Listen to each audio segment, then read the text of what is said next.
बिस्मिल्लाहिर्रहमानिर्रहीम। लाखों करोड़ों अरबों दरूदो सलाम आप सल्लल्लाहु अलैहि वसल्लम पर और आपकी आल पर। अल्लाह ताला आपको खुश रखे। मैं हूं तारिक जावेद, आप देख रहे हैं दादा तारिक रेसिपीज़।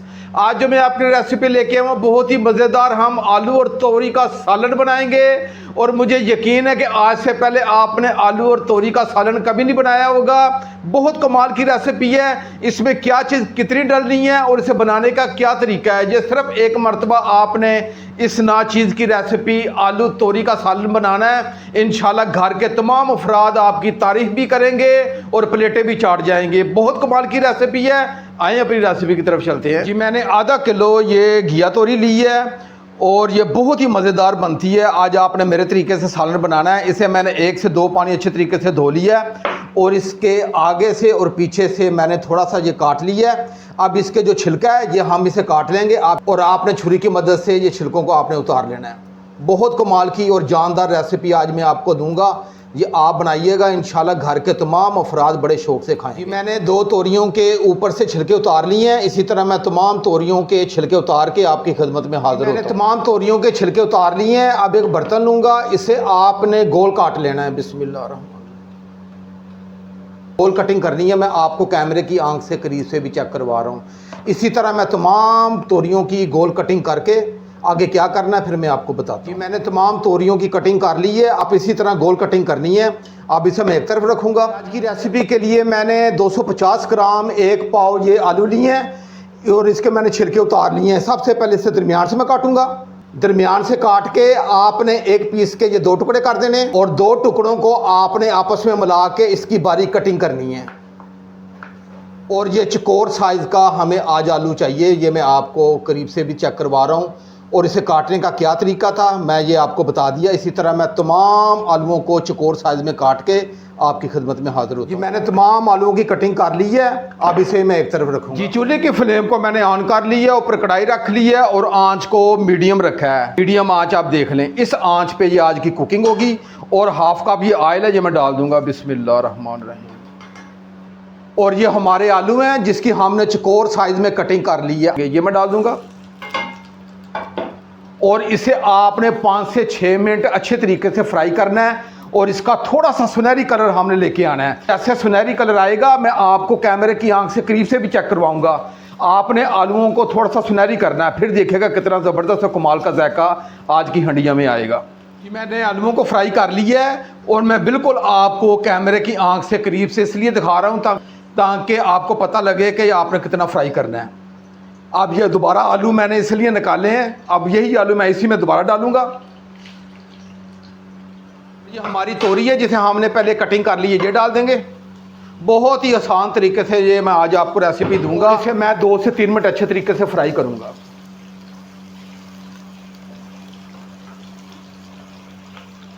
आज आपने मेरे तरीके से आलू तोरी का सालन बनाना है। इंशाल्लाह आप कहेंगे कि वाकई इस नाचीज़ ने रेसिपी दी है। और आपने जितनी मरतबा भी तोरी का सालन बनाया होगा, आलू तोरी का सालन आपने कभी नहीं बनाया होगा। ये इंशाल्लाह तमाम सालनों को पीछे छोड़ देगी। मैं थोड़ी सी चम्मच चेंज कर लेता हूँ क्योंकि ये प्लास्टिक की चम्मच है, मैं लकड़ी की चम्मच ले जाता हूँ।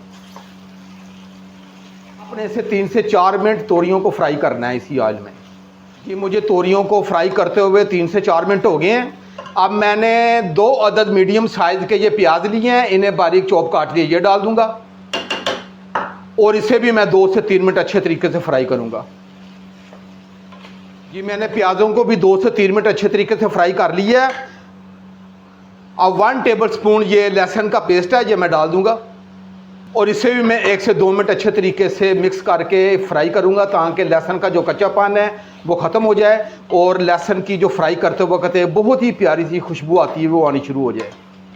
जी मैंने लहसुन को भी 2 मिनट के लिए फ्राई कर लिया है और ये तमाम चीज़ें अच्छी तरीके से मिक्स हो चुकी हैं। अब मैंने 2 अदद छोटे साइज़ के ये टमाटर लिए थे, इन्हें मैंने रफली काट दिया, ये डाल दूंगा। और इसे अच्छे तरीके से मिक्स करूंगा और इसे 1 से 2 मिनट फ्राई करूंगा ताकि टमाटर भी अच्छे तरीके से फ्राई हो जाए और इनका ज़बरदस्त किस्म का जायका इस कढ़ाई में उतर जाए। जी मैंने टमाटरों को भी मिक्स करके 2 से 3 मिनट अच्छे तरीके से फ्राई कर लिया है। आज की रेसिपी में आपने पानी नहीं डालना क्योंकि सब्ज़ी में अपना पानी होता है, तो ये तोरी की सब्ज़ी अपने ही पानी में ये कुक होगी। 1 टीस्पून मैंने सुरख मिर्च ली है और हाफ़ टी स्पून मैंने नमक लिया है। नमक आप अपने जायके के हिसाब से कम ज़्यादा कर सकते हैं। और हाफ़ टी स्पून से थोड़ा सा कम मैंने हल्दी लिया है और हाफ़ टी स्पून मैंने ज़ीरा लिया है, साबुत ज़ीरा लिया है और हाफ़ टी स्पून मैंने साबुत ये खुशक धनिया लिया है। आपने खुशक धनिया डालना है, बहुत ही कमाल का इसमें जायका आएगा। ज़ीरा भी आपने साबुत डालना है, इसका जायका भी बहुत कमाल का आएगा। तमाम चीज़ें मैं डाल दूँगा और इसमें आपने खड़ा मसाला नहीं डालना। मैंने मसाले डाल के अच्छे तरीके से मिक्स कर लिया है।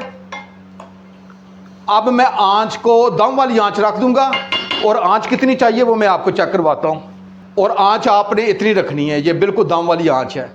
और इसे ढांप के मैं 10 मिनट के लिए रखूँगा क्योंकि आलू हमारे 50% पहले भी कुक हो चुके हैं और ये तोरी है ये भी अच्छे तरीके से कुक हो जाएगी। ढांप के 10 मिनट के लिए रखूँगा। आगे क्या करना है ये आपने थोड़ा सा वीडियो को आखिर तक आपने वॉच करना है। अब 10 मिनट के बाद इंशाल्लाह मिलते हैं। हल्की आंच पे ढांप के रखे हुए अभी सिर्फ मुझे 5 मिनट हो गए हैं। मैं इसका ढक्कन उठा के आपको सिर्फ ये चेक करवाना चाह रहा हूँ कि आपने किसी सूरत इसमें पानी नहीं डालना क्योंकि इस सब्ज़ी में अपने पानी में ये कुक होती है। तो आप अगर पानी डालेंगे तो ये सब्ज़ी का जायका भी ख़त्म हो जाएगा और सालन भी सही नहीं बनेगा। ये सबसे अहम बात थी जो मैं आपको बताना चाह रहा हूँ। अब इसे मैं मज़ीद 5 मिनट के लिए और ढांप के रखना है, फिर आगे क्या करना फिर मैं आपको बताता हूँ। जी मुझे ढांप के रखे हुए टोटल 10 मिनट हो गए हैं। अब इसका ढक्कन उठा के हम चेक कर लेते हैं। ये लें जी, हमारी बेहतरीन ये आलू और भिंडी अच्छे तरीके से कुक हो चुके हैं। अब मैं चूल्हे की फ्लेम को थोड़ा सा मैं हाई करूँगा और इसकी मैं अच्छी तरीके से 3 से 4 मिनट इसकी भुनाई करनी है। आपने इसकी भुनाई करनी है, जितनी आप अच्छे तरीके से भुनाई करेंगे उतने ज़बरदस्त किस्म का ये आलू और तोरी का सालन बन के तैयार होगा। मैंने आलू तोरी के सालन की 5 से 6 मिनट अच्छे तरीके से भुनाई कर ली है।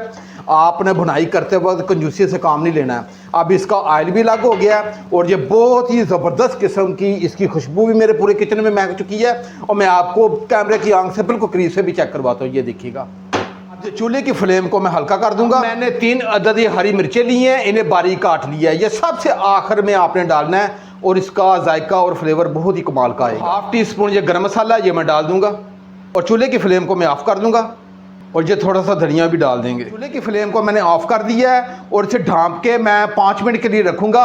उसके बाद मैं आपको डिश आउट करके चेक भी कराऊँगा कि कितनी ज़बरदस्त ये आज की सब्ज़ी बनी है। जी मुझे ढांप कर रखे 5 मिनट हो गए हैं। अब इसका ढक्कन उठा के चेक कर लेते हैं। ये जी आज की हमारी ये ख़ास रेसिपी आलू तोरी का सालन तैयार हो चुका है। इसे मैं प्लेट में डाल के भी आपको चेक करवाता हूँ कि कितना ज़बरदस्त किस्म का ये सालन बनता है। आपने ये ज़रूर आलू तोरी का सालन बनाना है और मुझे यकीन है कि आज से पहले आपने कभी भी आलू तोरी का सालन नहीं बनाया होगा। बहुत मज़ेदार बनता है और आप ये गर्मियों में बना के खाएँ, दाई तंदूर वाले की रोटी साथ मंगवाएँ, मज़ा आ जाएगा यकीन जाने। ये नहीं जी, मैंने अपनी रेसिपी को डिश आउट कर दिया है और मैं आपको करीब से भी चेक करवाता हूँ। बहुत ही सादे तरीके से मैंने आज आपको रेसिपी दी है और बहुत ही कम मसालों से मैंने आज ये रेसिपी बनाई है। आप ये ज़रूर एक मरतबा ट्राई कीजिएगा। अगर ये मेरी रेसिपी आपको अच्छी लगे तो मेरे चैनल को ज़रूर सब्सक्राइब कर दिया करें और साथ घंटी का बटन है उसे आप लाजमी प्रेस किया करें क्योंकि मेरी डेली वीडियो आप तक पहुँचती रहे। अल्लाह ताला आपको खुश रखे। मेरी तरफ से आपके लिए बहुत सारी दुआएँ। अपने भाई तारिक को इजाज़त दें। इंशाल्लाह मैं एक नई रेसिपी के साथ हाज़िर हूँगा। अल्लाह हाफिज़।